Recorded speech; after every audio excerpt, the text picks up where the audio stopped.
काशीपुर शहर स्पोर्ट्स के मामले में अग्रणी कैसे हो? क्या जनप्रतिनिधियों को करना चाहिए, क्या वो नहीं कर पा रहे? आज वही लोग जो मुझे कभी क्रिटिसाइज करते थे, वही लोग कहते हैं कि बेटी हो तो गीता जैसी हो। एक पान वाला भी समझ रहा है, एक खोमचे वाला भी समझ रहा है, एक ठेले वाला भी जानता है, सबको समझ में आता है कि बॉल मारी, चक्का हो गया, छक्का हो गया, ये हो गया। अब वो दिन दूर नहीं है जब ओलंपिक में भी टेबल टेनिस मेडल लेके आए।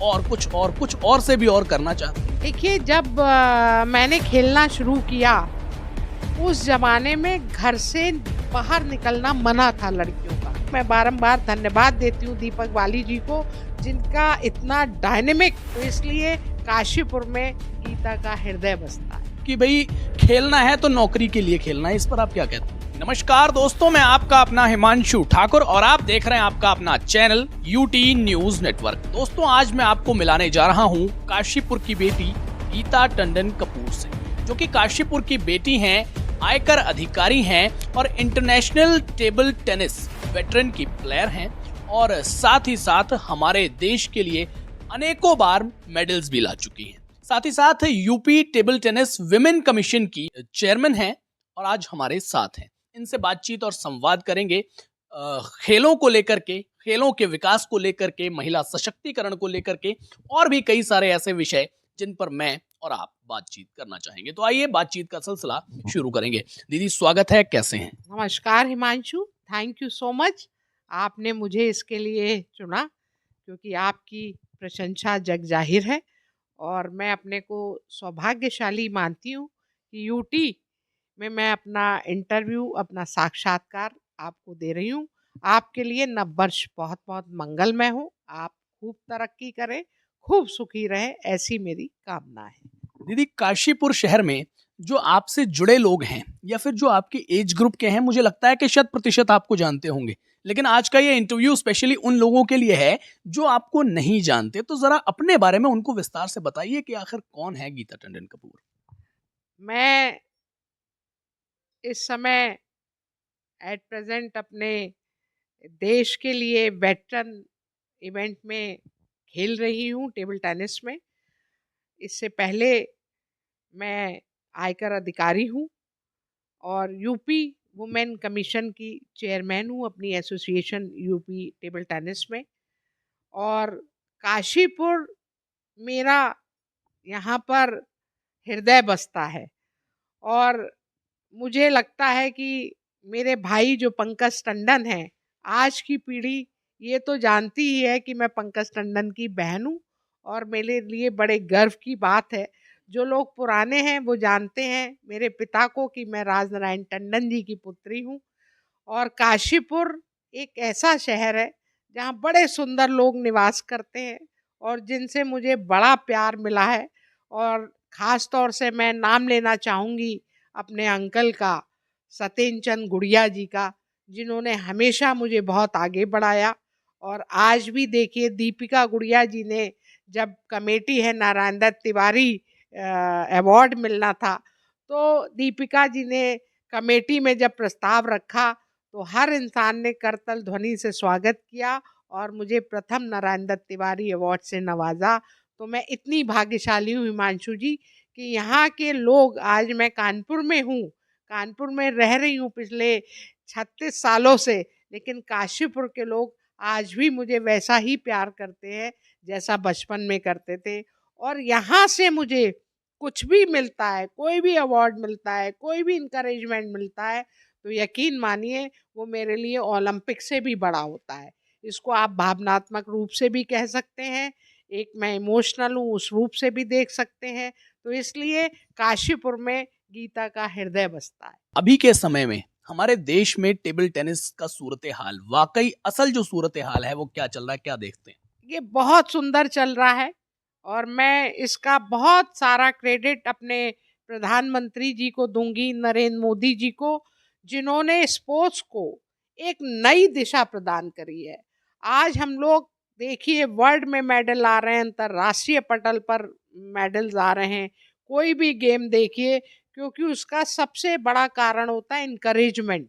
एक खिलाड़ी को अगर आप ताली बजा देते हैं तो वो निश्चित ही इतना इनकरेजमेंट होता है उसके लिए, इतना मोटिवेशन होता है कि वो अपना सब कुछ झोंक देता है उसके लिए कि मुझे अपने देश के लिए कुछ करना है। तो जब हमारे लर्नेड प्रधानमंत्री जी खुद ही संवाद करते हैं खिलाड़ियों से, खुद ही उनको इतना मोटिवेट करते हैं, तो निश्चित ही आने वाले समय में मुझे लगता है कि अब वो दिन दूर नहीं है जब ओलंपिक में भी टेबल टेनिस मेडल लेके आएगा। अच्छा, एक और टेबल टेनिस ओलंपिक में मेडल लेकर के आएगा, हम ऐसी अपेक्षा भी करते हैं और ऐसी हमारी आशाएं भी हैं और होना भी वाकई ज़रूर चाहिए। लेकिन मैं अक्सर देखता हूं कि चाहे यूथ के बीच क्रेज़ की बात कर लें या फिर आम पब्लिक के बीच क्रेज़ की बात कर लें, तो कुछ ऐसे गेम्स हैं जो प्रचलित भी बहुत ज़्यादा हैं, टेलीविजन्स पर उनको टीआरपी भी अच्छी मिलती है, बहुत ज़्यादा देखे जाते हैं। लेकिन मुझे लगता है उनमें टेबल टेनिस जैसा गेम शामिल नहीं है। इसका क्या कारण मानते हैं? उसका देखिए हिमांशु, सबसे बड़ा कारण है उसका कि टेबल टेनिस एक इंटेलेक्चुअल गेम है। आप देखिए क्रिकेट है, क्रिकेट की पॉपुलैरिटी बहुत है, बहुत ज़्यादा है, क्योंकि क्रिकेट एक पान वाला भी समझ रहा है, एक खोमचे वाला भी समझ रहा है, एक ठेले वाला भी जानता है, सबको समझ में आता है कि बॉल मारी, चक्का हो गया, छक्का हो गया, ये हो गया। तो क्या है कि हर वो गेम सबको समझ में आता है, तो इसलिए उसकी पॉपुलैरिटी बहुत ज़्यादा है। टेबल टेनिस एक इंटेलेक्चुअल गेम है, बुद्धिजीवियों का गेम है। जैसे आप देखिए जितने भी पुराने धनाढ्य वर्ग के लोग रहे हैं, आप देखिए रतन टाटा टेबल टेनिस बहुत पसंद करते थे, सचिन तेंदुलकर जी को टेबल टेनिस बहुत पसंद है, वो क्रिकेट खिलाड़ी बने, लेकिन अभी वो कानपुर आए थे तो उन्होंने टेबल टेनिस खेलने की इच्छा जाहिर की, तो हम लोग गए उनको टेबल टेनिस खिलाया। और भी बहुत सारे ऐसे नाम हैं हमारे देश के, ख्याति प्राप्त नाम हैं, जिनको टेबल टेनिस बेहद पसंद है। तो टेबल टेनिस बेसिकली एक बुद्धिजीवियों का गेम है, तो इसलिए हो सकता है इसकी पॉपुलैरिटी में थोड़ी कमी है, लेकिन आने वाला समय जो है वो टेबल टेनिस का ही है। और टेबल टेनिस में मैं आपको बताऊं, मेरे बचपन के सखा, स्टैग इंटरनेशनल ग्लोबल के मालिक श्री विवेक कोहली जी, और आप सोच नहीं सकते उन्होंने टेबल टेनिस को एक नई क्रांति दी है। विवेक कोहली जी टेबल टेनिस के भगवान कहे जाते हैं। आज अंतर्राष्ट्रीय स्तर पर आप कहीं भी टूर्नामेंट्स हो, कहीं भी देखिए तो हमारे स्टैग ग्लोबल की टेबल पड़ी होगी, स्टैग ग्लोबल का रैकेट होगा। तो इतना अभी हमारी इटली में होकर चुकी है वर्ल्ड चैंपियनशिप 2024 में, जिसमें आप यकीन मानिए सारे इक्विपमेंट एक मेरे बचपन का मित्र स्पॉन्सर कर रहा है वर्ल्ड चैंपियनशिप। तो हम लोगों के लिए कितने फ़ख्र की बात है, पूरे देश के लिए फ़ख्र की बात है। और हम सब लोग, जो विवेक कोहली जी मेरे बचपन के मित्र हैं और कॉमनवेल्थ एसोसिएशन के चेयरमैन हैं, तो हम लोगों को उनको बहुत नाज है। आज का समय तो वैसे विकसित समय हो गया, विकसित भारत की अब हम बात करते हैं। लेकिन गीता टंडन, ये जो नाम है, इन्होंने स्पोर्ट्स में एंट्री उस दौर में की जिस दौर में लड़कियों को घर से बाहर निकलने से पहले भी 150 बार सोचना पड़ता था। सबसे पहली बात तो ये भी एक ज़रूरी है जानना कि उस दौर में स्पोर्ट्स में एंट्री कब, कैसे, किस हालात में की, और अब जब आप मेरे ख्याल से 50 प्लस हो चुके हैं, तो इस उम्र में जब सभी को आराम करने की सूझ रही होती है, अभी भी कंटिन्यूअसली आप अपने इस गेम के प्रति जो है सजग हैं, कुछ और से भी और करना चाहती हैं, क्या है इसके पीछे? हिमांशु, बड़ा सुंदर सवाल आपने किया है। देखिए जब मैंने खेलना शुरू किया, उस ज़माने में घर से बाहर निकलना मना था लड़कियों का। और ये सारा जो आज देन है, ये मेरे माता-पिता की देन है। मेरे पिता बहुत लर्नेड इंसान थे, बहुत सुंदर इंसान थे, और उन्हीं का विज़न था ये कि उन्होंने मुझे आगे बढ़ाया। और आप यकीन करिए, मैं हमेशा कहती हूँ, जो भी बच्चा अपने माता-पिता के सिद्धांतों को मानता है, माता-पिता को फ़ॉलो करता है, क्योंकि भगवान तो हमने नहीं देखे, हमने अपने माता-पिता को देखा है, वो हमारे भगवान होते हैं, तो वो बच्चा पीछे मुड़ के कभी भी नहीं देखता।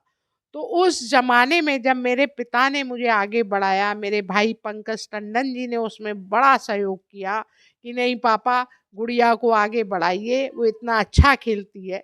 क्योंकि पंकज भैया मेरे एक गुरु भी रहे, हमेशा मुझे मोटिवेट करते रहे, और आज भी भैया को मैं ज़बरदस्ती मैं भैया के साथ अपनी एशियन चैम्पियनशिप में अभी खेल कर आ रही हूँ 2023 बैंकॉक में, और हमें एशियन चैम्पियनशिप में ब्रोंज मेडल मिला। एशियन चैम्पियनशिप में जितना देश टेबल टेनिस को डोमिनेट करते हैं, वो सारे देश पार्टिसिपेट करते हैं। China, Japan, Malaysia, Hong Kong, Taiwan, ये सब डोमिनेट करते हैं। तो Asian championship is like a more than a world championship, क्योंकि उसमें सारे कंट्रीज पार्टिसिपेट करते हैं।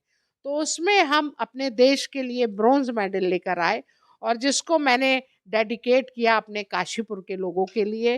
काशीपुर के लोग जितना प्यार, जितना स्नेह मुझसे रखते हैं हिमांशु जी, वो बेमिसाल है।